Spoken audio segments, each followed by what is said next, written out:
Mas você tem que entender que você tem que desenvolver outros pilares também. Não é só a qualificação técnica. Agora, se você nunca pensou nisso para fazer a cobrança por ponto, então você tá seguindo a manada. A tríade da precificação, ela é o que define, na verdade, o que você precisa fazer, né? Então, o que é a tríade da precificação?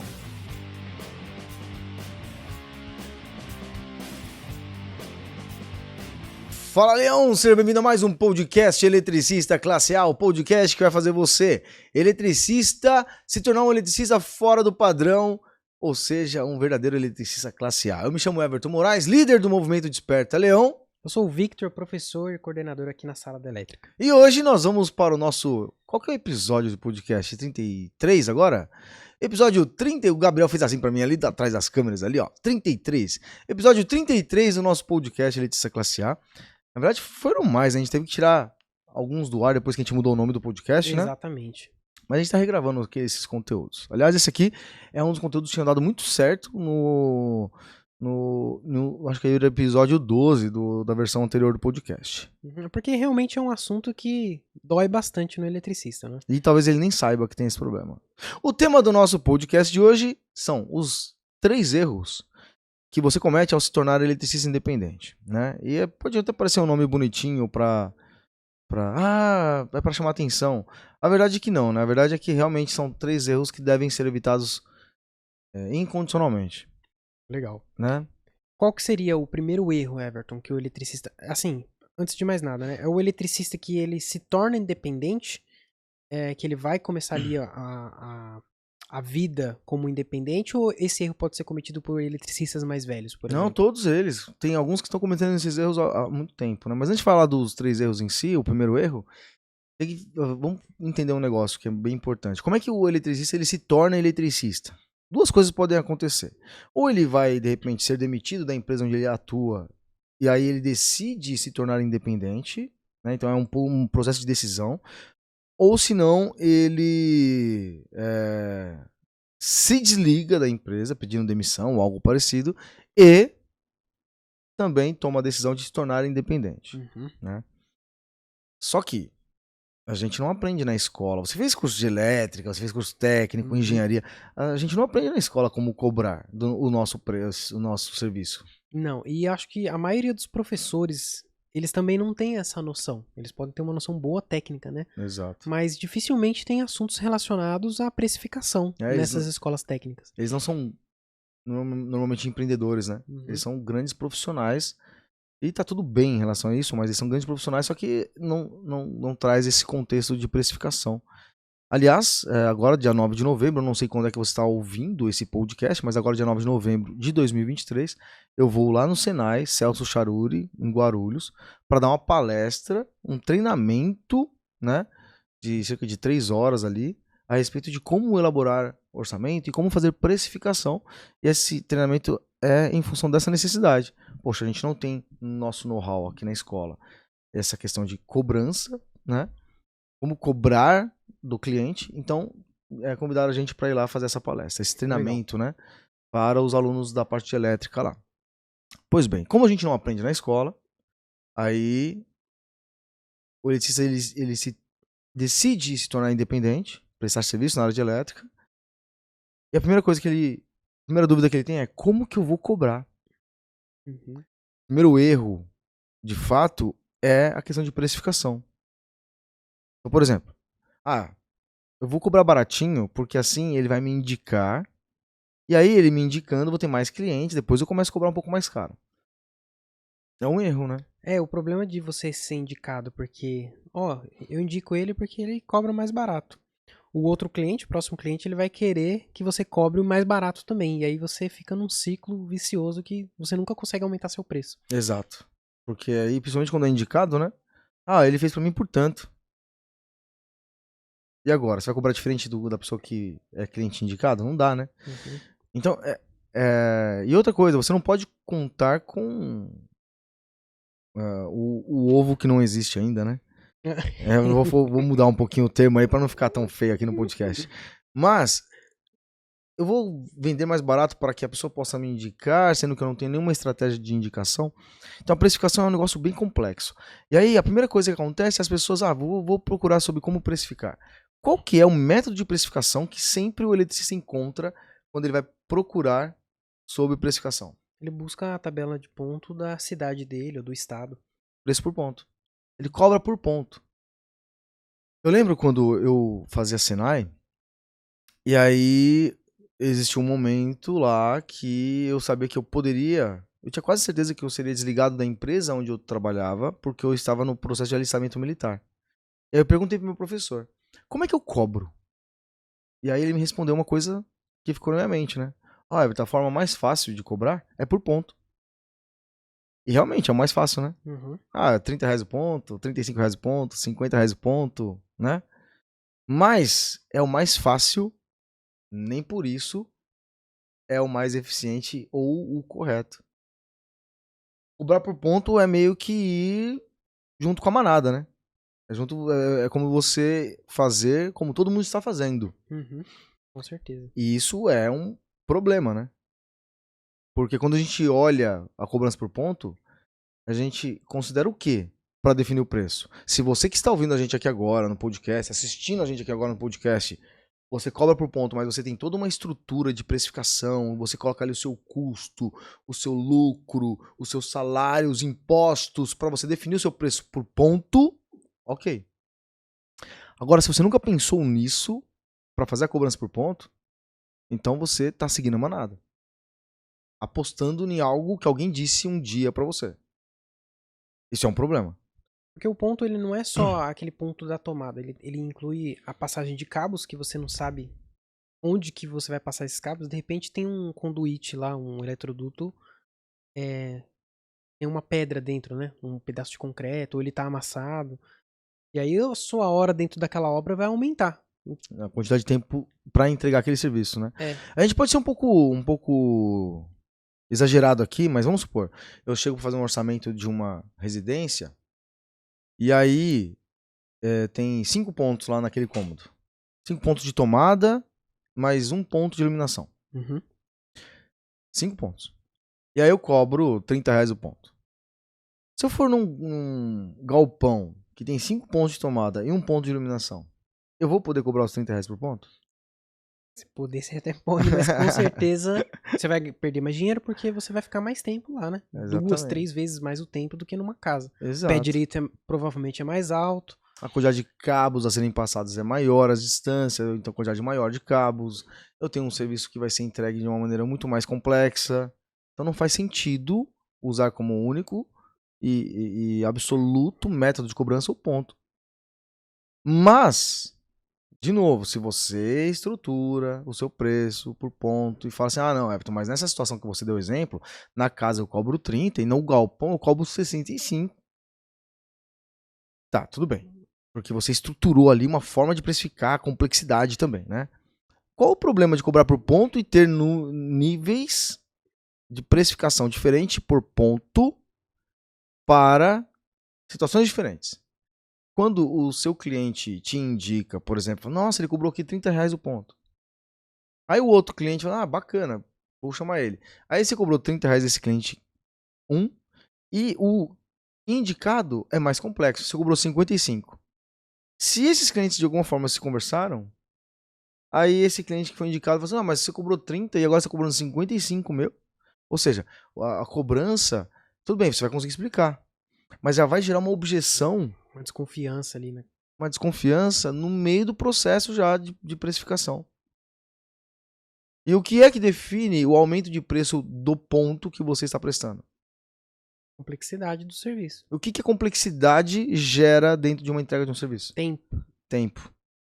A quantidade de tempo envolvido ali que vai ser, na verdade, decisão absoluta para que você aumente ou não o preço. Não é isso? Exatamente.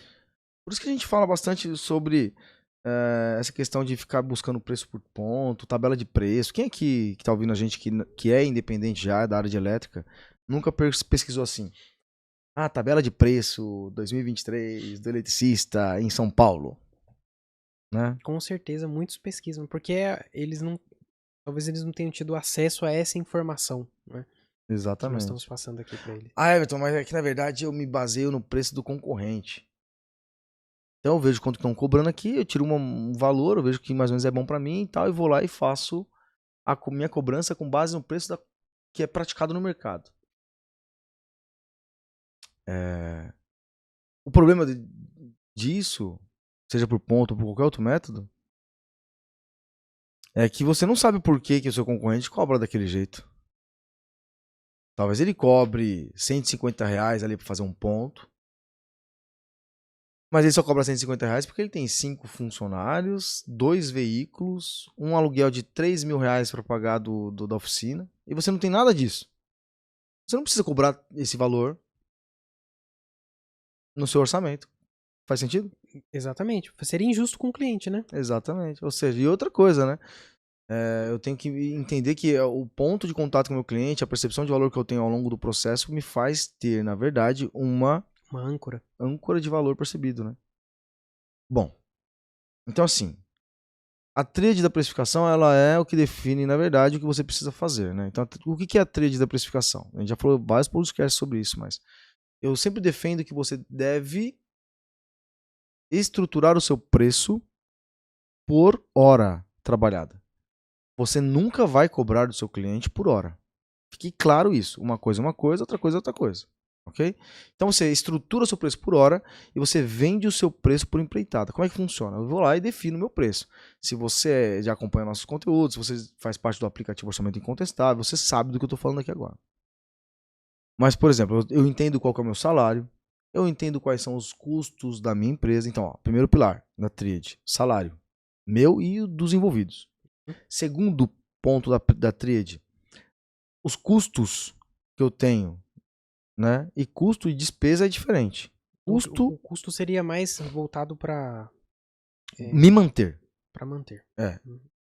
Despesa é os valores que eu tenho que investir para prestar o serviço. Vamos dar um exemplo clássico aqui, ó. Conta do telefone celular. É custo. Todo mês está lá. Pingando. Tenha ou não o serviço, vai ter custo. Despesa. O que é despesa? Despesa é, nessa concepção dessa explicação, né? A despesa é tudo que eu tenho de custos ou de valores a pagar porque eu prestei o serviço. A gasolina seria um exemplo? Pode ser. Porque se for um local mais distante, ele vai gastar mais. Então... Exato. Exatamente. E esse custo é só... O custo e a despesa é só do serviço em si. Não envolve vida pessoal. Ah, não. É da eu presa, né? Ou seja... Eu não posso inverter as bolas, misturar as coisas, né? Porque isso acontece bastante, né? Acontece. É um dos... deixa eu ver aqui, ó. O terceiro ponto aqui, a gente vai comentar sobre isso, né? Mas isso aí é muito comum. Eu já cometi esse erro, então fica tranquilo se você está cometendo esse erro. Só tem que saber que agora que você vai descobrir, depois você corrige esse negócio. Mas, voltando para a questão da precificação, a tríade ela fala o seguinte, né? Ó, você tem que saber os seus salários que você tem que pagar. Everton, mas como assim meu salário eu tenho que pagar? A sua empresa tem que pagar um salário para você, certo? A sua empresa tem que pagar os custos da empresa. A taxa do MEI, a taxa, a assinatura do aplicativo Orçamento Incontestável, a conta do telefone, assim por diante. Financiamento de ferramentas. Financiamento de ferramentas. E depois tem que ter um lucro para a empresa também. Tem que definir um lucro que a empresa tem que ter. Porque se eu criei uma empresa, ela tem que ter lucro. É justo eu colocar a mão no bolso e tirar o dinheiro lá no começo para comprar minhas ferramentas, para iniciar o processo? É justo. Mas depois... A empresa tem que custear isso. Pode acontecer que eu tenha que colocar o dinheiro no bolso de novo, a mão no bolso de novo, para tirar esse dinheiro para custear uma nova ferramenta, alguma coisa. Mas a empresa tem que ser capaz de gerar riqueza para que ela possa comprar e investir nela própria. Né? Eu tenho que trabalhar para isso, pelo menos. E aí, quando eu sei disso, por exemplo, eu quero R$2.000 de salário, eu tenho um custo de R$1.000 por mês, eu quero um lucro de R$2.000, então eu tenho ali R$5.000, somando tudo, R$5.000, que eu tenho que gerar de riqueza todos os meses. Para quê? Para que eu tenha R$2.000 de salário, R$1.000 para pagar todas as minhas contas e R$2.000 que sobe na conta bancária da empresa. Se eu conseguir os R$5.000 por mês, ponto. Alcancei meus objetivos. Mas aí como é que eu coloco isso no papel? Eu tenho que pegar e entender quanto tempo que eu vou dedicar no meu dia a dia para que eu possa prestar os serviços de elétrica. E aí, com base nisso, vamos supor que eu consigo entregar 110 horas de trabalho de elétrica, ou seja, de execução por mês.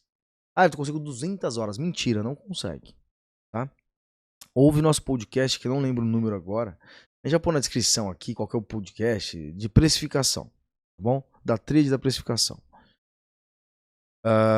Mas vamos supor que você tem 100 horas por mês que você consegue entregar de serviço. Eu pego 5 mil reais, divido por 100, dá 50.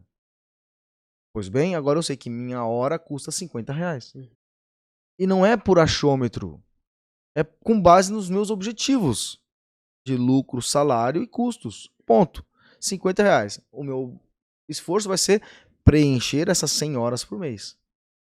A 50 reais. Preenchi as 100 horas a 50 reais, ganhei 5 mil.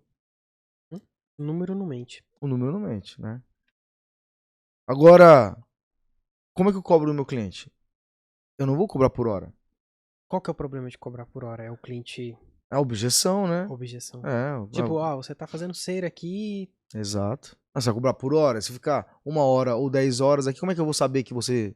Então não, o que a gente faz? A gente vai lá, faz a visita técnica, fala, poxa, a minha previsão aqui é eu invista 10 horas aqui dentro, 10 horas vezes 50 reais, pronto, 500 reais. E se ele acabar antes também, corre o risco do cliente pedir pra ele cobrar menos, né? Se cobrar por hora, exatamente. Então, cobrar por hora não, né?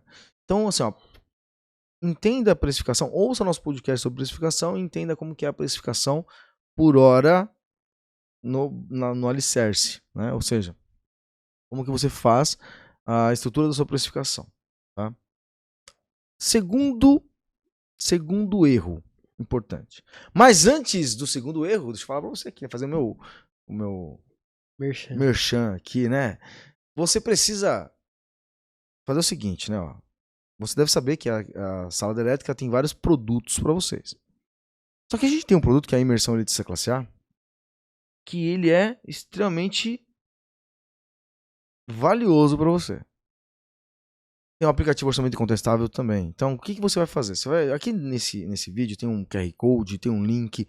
Clica no link, escaneia o QR Code, faça o que for tiver ao seu alcance para que você conheça o aplicativo orçamento incontestável, para você conhecer a imersão eletricista classe A. Só para você entender, a imersão eletricista classe A, ela vai fazer com que você consiga desenvolver as habilidades do eletricista classe A de fato, que é não somente a qualificação técnica, mas saber fazer a precificação, o orçamento, atrair clientes e fazer um fechamento desses clientes. A gente já teve mais de 400 eletricistas nesse nossa imersão e resultados incríveis deles, tá? Com certeza. Então não perde a oportunidade, tá legal? O segundo erro é, olha só, esse erro aqui é complicado, hein? Acreditar que ser bom tecnicamente é um diferencial. Ou seja, eu sou bom, eu tenho que ganhar mais. O cliente ele tem que me contratar. O cliente tem que me contratar. Esse é o lance, né? Ah, mas eu sou bom tecnicamente, então o cliente tem que me contratar. Né? Então eu tenho que...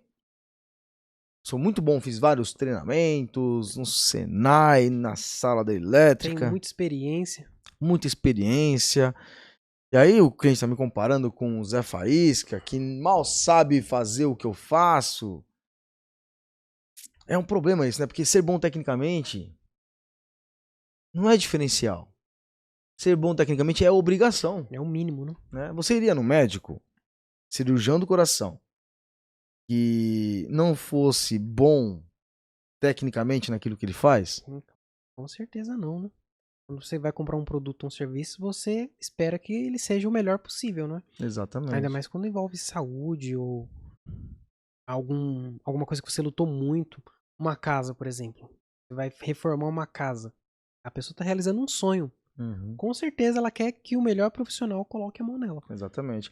Eu lembro quando eu rompi o ligamento cruzado do meu joelho direito, jogando bola. Eu passei no hospital lá, tal, né? Descobri que tava com o ligamento rompido. E aí o cirurgião, que foi a mesma pessoa que me atendeu no pronto-socorro, foi uma sorte. Eu não vou entrar tanto a fundo nesse detalhe aqui. Mas aí ele falou, eu faço a sua cirurgia. Eu ficava pensando, poxa, mas ele tava no plantão de primeiros socorros lá, de urgência, né? Será que... Aí eu pedi os dados dele. Será que é dele. bom mesmo? Então. Por que tava... Mas ele tava lá fazendo o plantão lá, de primeiros socorros. É primeiro socorro... Emergência, Eita. né? Emergência. Na emergência, Mas por que ele tava lá? Ele aproveitou que ele ia fazer uma cirurgia à tarde, aí ele chegou mais cedo e fez a emergência lá pra ganhar um dinheiro a mais. E aí depois ele foi fazer a cirurgia. Então no dia que eu fui, ele tava lá fazendo plantão. Aí ele tava lá e falou, eu faço a cirurgia do joelho, tal. Aí eu comecei, caramba, e agora, meu? Faço com esse cara aí, meu? O Thales, Dr. Thales. Aí eu falei pra ele, poxa, você tem Instagram? Você tem rede social, tal? Eu queria ver um pouco sobre o seu trabalho, tal, com medo, né? Ele falou, não, fica tranquilo, tá aqui e tal. Cara, ele fazia cirurgia só em joelho de a maioria das pessoas, né? Cara, pessoa do esporte. O jogador da Portuguesa que ele fez cirurgia. Nossa. Ou seja, a hora que eu vi isso, eu falei, opa, já me deu uma confiança a mais, né? Pô, parece que esse cara é bom. Não vi nenhuma cirurgia e não perguntei pra ninguém de fato, mas eu vi o histórico ali e aí eu falei, poxa, tem uma possibilidade Tem de dar uma coisa forte aqui que indica que ele é bom. Exato. Aliás, eu jogo bola ainda, né? Sou teimoso. E tem muitas pessoas que eu jogo bola e eu falo que eu fiz a cirurgia, as pessoas falam assim, mas caramba, nem parece, sua cicatriz nem tem quase cicatriz, porque normalmente fica uma cicatriz muito grande e tal. E realmente, meu joelho ficou 0 bala, ele tá melhor do que o joelho esquerdo, que às vezes dói agora, né? Mas é verdade. Cada risada me chama de velho, né? Mas tudo bem. Bom, então, acreditar que ser bom tecnicamente é um diferencial é um problema. Por quê? O eletista fica assim, o meu cliente não pode me comparar com o Zé Faísca. Porque eu sou bom pra caramba. Faço de acordo com o NBR 5410. Eu tenho treinamento de NR10, NR35, uso EPI, uso EPC, uso um monte de coisa. O fato é que ser bom tecnicamente não é diferencial, é obrigação. Aí o que acontece?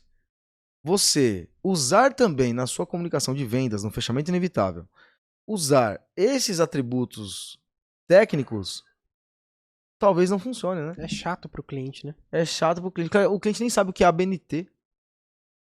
Não sabe nem o que é EPI. Não sabe, entendeu? A não ser que seja um cliente da área técnica, que aí o jogo muda. Uhum. Mas se não for, não vai adiantar nada você falar esse monte de coisa. Se o cliente olhar pra você, eu costumo fazer uma analogia, né? Vamos supor que você não manje nada de carro. Aí você vai lá no lugar que você vai viajar e você pediu pra trocar os pneus. Aí você pede, o cara vai, troca o pneu e fala assim, ó, vou trocar o pneu, vai balancear e alinhar aqui, porque tem que ser feito. Beleza. A hora que ele sobe lá no elevador hidráulico, ele pega e só fala, olha, aqui embaixo, a bandeja, aqui tem a mocinética, ó, a coifa da mocinética tá rasgada e entrou areia e já tirou toda a graxa aqui e tal. E ele começa a falar pra você trocar um monte de outras peças. Se você não manjar de mecânica, é capaz que você pense assim, caramba, meu, o cara tá querendo me enrolar. Tá querendo me empurrar com uma coisa que não precisava trocar. E aí, se você ficar usando esse monte de argumentos técnicos durante o processo de relacionamento com o seu cliente para fechamento, para venda, né? Quase caiu o microfone aqui agora, hein, Vitor? Vamos lá. Aí o que vai acontecer? O seu cliente pode ter esse pensamento também. Então, não vai adiantar você ver uma nova oferta de um novo treinamento profissionalizante milagroso aí. Ar-condicionado agora. Eu vou fazer ar-condicionado porque aí eu vendo serviço de ar-condicionado. Vou fazer elétrica de veículos, porque aí eu vou fazer elétrica de veículos. Vou fazer agora automação residencial, porque aí eu vou vender automação residencial. Tudo bem, todos esses treinamentos vão te trazer base profissional para que você consiga vender novos serviços, novas capacitações. Novas capacitações não, perdão. Novas execuções. Mas você tem que entender que você tem que desenvolver outros pilares também. Não é só a qualificação técnica, que é uma obrigação e não é diferencial. Eu preciso desenvolver a habilidade de orçamento, que a gente chama de orçamento incontestável. Eu preciso desenvolver as habilidades de máquina de atração de clientes. Eu preciso desenvolver a habilidade de fechamento inevitável. Ou seja, dos 4 que você tem que desenvolver, só tá focando em um. Só tá faltando 25%. A venda acontece não é por causa da sua capacidade técnica. A venda acontece porque você tem habilidades de precificação, habilidades de orçamento, habilidades de fechamento e habilidades de atrair novos clientes. Técnica, a parte técnica é só para você fazer. É aquilo que você falou, né? Olha, você tem que saber sua precificação. Então, tenho 100 horas no mês. Mas como é que você vai preencher essas 100 horas? Já sabe que tem... Não, agora tem que atrair o cliente. Exato. Né? Então, uma coisa, ela tá relacionada à outra. Com certeza. Porque se eu não atrair o cliente, eu não executo, né? E você pode até atrair o cliente, mas se você não souber persuadir ele a fechar com você também, não adianta nada. É muito comum os eletricistas falarem assim, minha maior fonte de atração de clientes é a indicação. Sou muito indicado, Everton. Legal.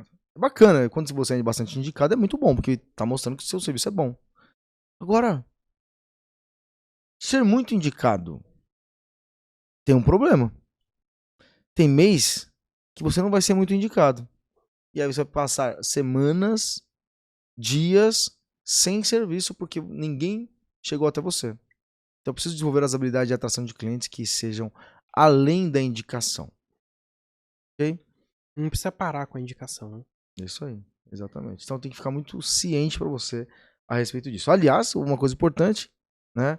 É o seguinte, o aplicativo Orçamento Incontestável, ele, na verdade, traz esse contexto ali de precificação e orçamento. Então, o QR Code aqui vai te levar para lá também. Nesse processo do aplicativo, nós vamos colocar em breve funcionalidades de atração de clientes e de fechamento inevitável. Se você estiver lá dentro, você vai receber isso aí em primeira mão.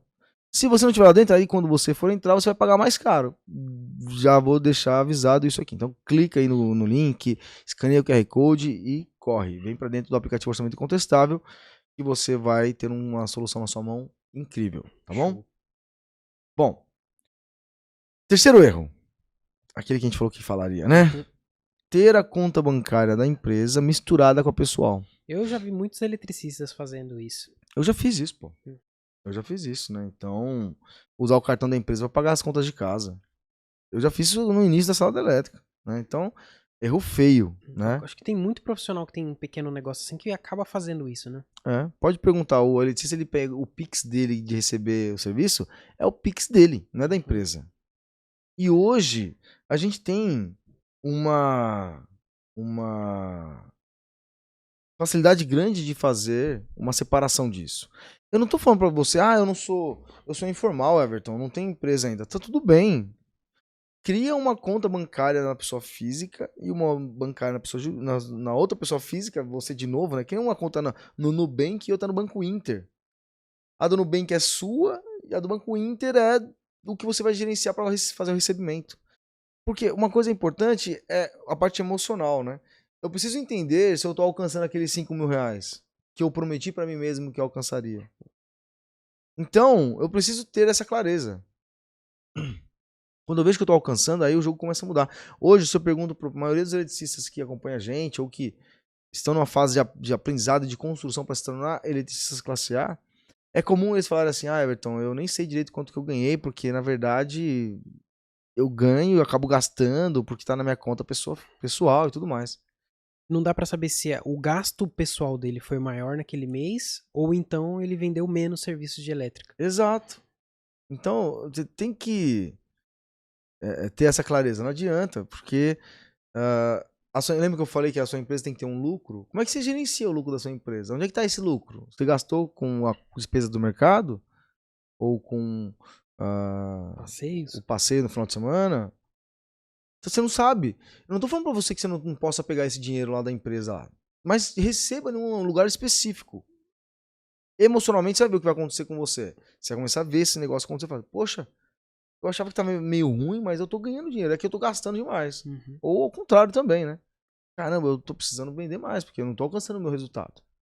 Isso tem que estar muito claro pra você. Muito claro pra você mesmo. E hoje é bem mais fácil, porque antigamente você tinha que ir no banco e abrir a conta. Era uma burocracia, não é? Hoje você abre a conta aqui, ó. Enquanto você ouve o podcast aqui no ouvido, ouvindo aqui no Spotify, você abre uma conta aí no Banco Inter, no Nubank, no C6 Bank. Tem um monte de bankline aí. Não confio. Cara, é melhor você começar a confiar. Banco digital. Comece a acreditar nessa parada, porque você não pode ficar pra trás mais uma vez. Se esse é o seu pensamento, você não pode ficar pra trás, tá bom? Então comece a confiar, tá? Você tem que entender de uma vez por todas que você decidiu se tornar independente e isso faz de você uma empresa. Mas eu ainda não tenho CNPJ. Não tô nem aí. Você decidiu se tornar uma empresa. E essa empresa tem o seu salário para pagar, tem os custos e tem que ganhar dinheiro também. Tem que ter lucro nessa empresa, certo? Certo. Isso quer dizer que quando eu defino eu vou ter lucro todo mês? Não. Não.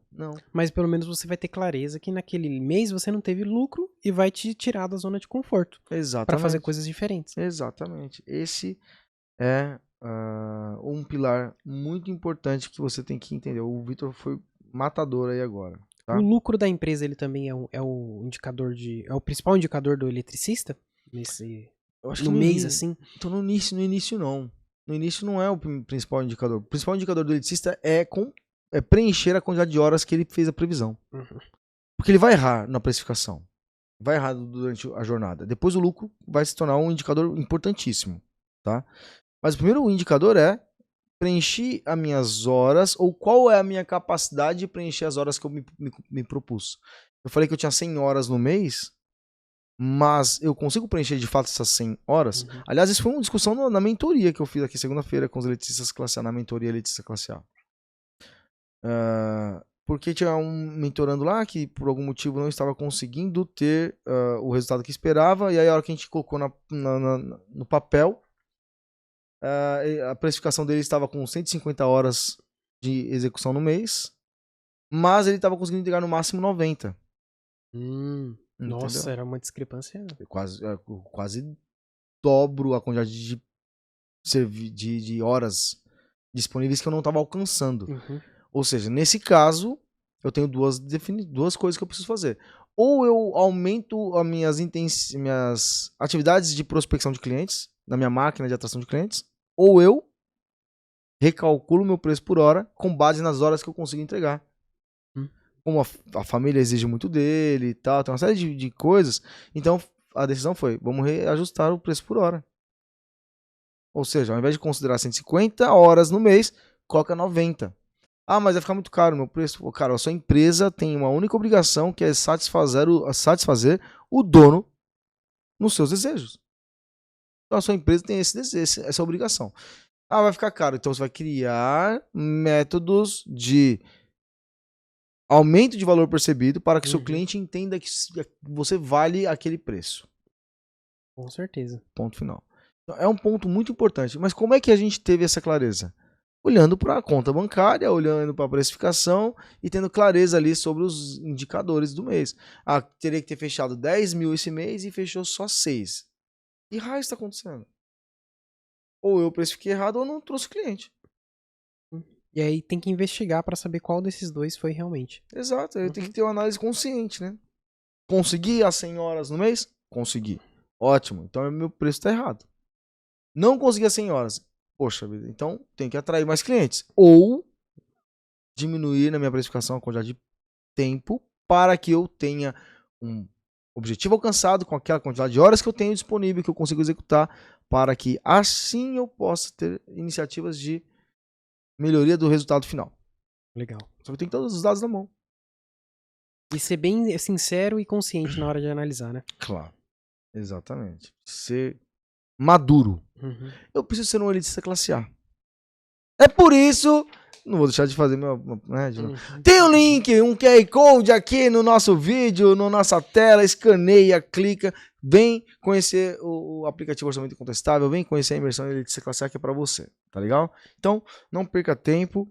Você pelo menos vai entender qual é a melhor solução que você vai ter no seu radar para se capacitar. Se você não quiser fazer agora ou entrar agora, tá tudo bem. Só venha conhecer para você entender como é que funciona. Tá legal? É isso aí. Show. Bom, são 3 erros que daria pra gente explorar mais assunto sobre eles. Esse podcast, ele talvez desperte em você alguma iniciativa, espero que sim. Pelo menos criar uma nova conta bancária e separar a conta, pessoal e empresarial. Então faça isso. Bom, nosso ritual de final de podcast. Tem o despertar. Fala pra mim, qual foi o seu despertar do nosso podcast de hoje? A última frase que você falou, que foi: a empresa tem um único objetivo, que é satisfazer o dono. Realmente, acho que as pessoas às vezes acabam não pensando nisso, né? Ficam com medo de talvez não conseguir alcançar. Só que é importante ter essa visão, né? A satisfação do dono, às vezes, é ver a família bem, colocar uns filhos numa escola particular, de repente, ganhar mais dinheiro pra viajar. É satisfazer ele mesmo. Pra tornar o percurso prazeroso também, né? Até chegar ao objetivo. Senão é só porrada, pô. Né? E tá tudo bem, você vai levar porrada alguma hora, você vai levar porrada, né? Mas não pode ser só porrada. Não pode ser só porrada, pô. Né? Bom, o meu despertar eu acho que é essa questão da precificação, sabe? De você ter clareza a respeito de como é que você está precificando, para que você consiga tomar as decisões inteligentes. Então, por exemplo, não alcancei o resultado no mês. Primeiro eu preciso saber qual é o resultado que eu quero, né, no mês. Tudo bem. Se eu cobro por ponto, provavelmente eu nem sei. Ou você fala assim, esse mês eu quero vender 1.200 pontos. Não é assim, né? Mas minha meta do mês é 10 mil reais. Beleza, 10 mil reais eu tenho que ter tantas horas de entrega e tal. E aí eu consigo medir ao longo do tempo se eu calculei certo isso. Por quê? Eu vejo quantas horas de serviço eu estou entregando e qual que é o preço que eu estou cobrando e se está casando essa informação. Se está casando, ok. Se não está casando, eu vou tomar decisões inteligentes de aumentar o preço em função da quantidade de tempo que eu tenho disponível de fato. E também ajustar o tempo para que eu consiga fazer a minha precificação dar certo ali, né? Essa questão é uma questão importante de ser observada. Qual foi o seu despertar, você que está ouvindo a gente? Manda pra gente no direct da Sala Elétrica, marca a gente nos seus stories, eu quero saber o que você achou do podcast de hoje. Deixa um comentário aqui também, clica no curtir, segue nosso canal no Spotify, no Deezer, segue no YouTube também, se inscreve no canal do YouTube. Eu acho que é isso, né, Victor? É isso. É isso, leões. Espero vocês no próximo podcast, na próxima quinta-feira. Desperta, Leão. Um abraço.